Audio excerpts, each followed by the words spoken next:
Hadislarda shunaqa mavzu kelgan ekan. Payg'ambarimiz Muhammad sallallohu alayhi vasallam Madinaga kelganlarida odamlar xurmoni oldindan to'lab, keyinroq olishar edi. Payg'ambarimiz bu formatga ruxsat beribdilar. Lekin shart qo'ydilar. O'lchov, vazn va muddat aniq bo'lishi kerak.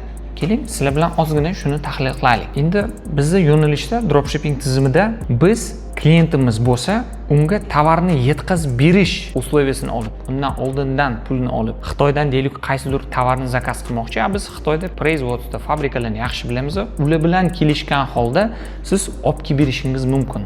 Klient puliga, o'zingizning pulingizga emas. Shu dropshipping tizimi deyiladi. Endi bunga ruxsat berilganiga qachonki shartlarini to'liq amal qilinsa, bu degani o'lchovi, vazni va muddati aniq bo'lishi kerak. Agarda shu video sizga manfaatli bo'lgan bo'lsa, yana ko'proq ma'lumotlarni olmoqchi bo'lsangiz, kommentariyaga oqil so'zini yozib qoldiring.